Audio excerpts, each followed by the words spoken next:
पोरं क्वालिफाय करतात पण रनिंग मध्ये उडतात ना, त्यांना रनिंग जमत नाही. 200-250 पोरं सोडतात, त्यातले पहिले 15-20 पकडतात. त्या पहिल्या 15-20 मध्ये यायला रोज रनिंग ही खूप करायला लागायची. त्यामुळे मी रोज व्यायाम हे करायचो. सरांचं हे 6वी-7वीत असताना रोज ते मार्गदर्शन हे करायचं. काहीतरी मोठं व्हा, नोकरीला लागा, शाळेचं, आईवडिलांचं, गावाचं नाव रोशन करा आणि मोठं झालं आयुष्यात आम्हाला शाळेत भेटायची या म्हणत होती. मिरजगावला असताना काय काय केलं तो?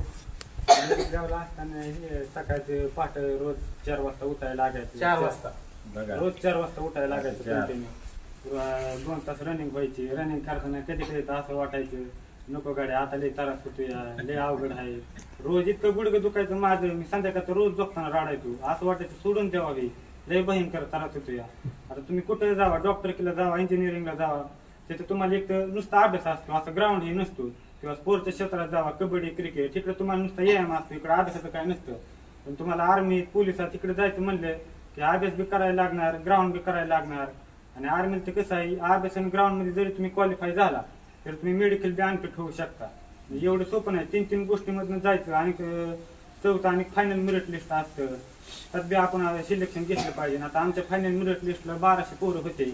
मला वाटतच नव्हतं मी फायनल मेरिट मध्ये बसेन म्हणून, कारण मार्क फर्स्ट अटेम्प्ट होता आणि फर्स्ट अटेम्प्ट मध्ये आता मला वाटत नव्हतं एवढे मार्क मला पडते.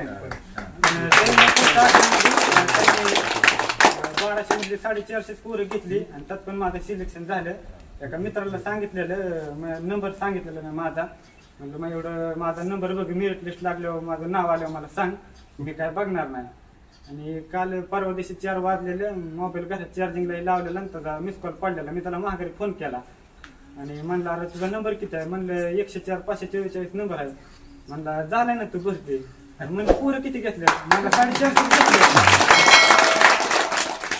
म्हणलं मग 450 पोरं घेतले तर 450 पोरांच्यात मी कसं काय घेतली? मग तुला मार्क कमी होती. मग म्हणलं नाही झालाय तुझा नंबर. मला विश्वास बसायना. परत सरांना अकॅडमीतला फोन केला, ते बी म्हणलं झालंय.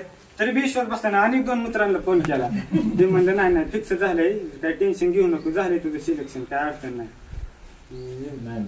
तुम्हाला सांगतो मी तुम्हाला आता इथे किती सांगितलं, किती मोटिवेशन दिलं, मी असू, सर असो किंवा इतर आणि कुणी बी असू, तुम्हाला किती मोटिवेशन दिलं का नाही, ते मोटिवेशन लय दिवस टिकत नाही. लय तर लय 2 ते 3 दिवस टिकतं.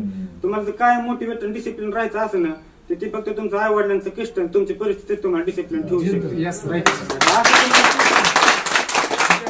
असे रोज बघा तुम्हाला, आज मी झाले, आता सर बी वर्गात सांगत असते किंवा इतर आणि कुणी सांगत असते ना, अभ्यास करा, हे करा, ते करा. पोरं 1-2 दिवस लय पेटतात, लय अभ्यास करतात, एम करतात, पण तिसऱ्या-4थ्या दिवशी आहे का नाही परत रिवर्स येतात, होत नाही त्यांना. ते नवीन जोश असतो फक्त. तुम्हाला जर कायम जर डिसिप्लिन राहायचं असेल तर ते फक्त तुम्हाला परिस्थितीची, आई वडिलांच्या कष्टांची जाण राहिली पाहिजे. तेवढं एवढ्या 2 गोष्टींची तुम्ही जाण ठेवली ना, तुम्ही कायम तुमच्या क्षेत्रात मेहनत करणार. मग तुम्हाला कोणाची सांगायची बी गरज नाही पडत.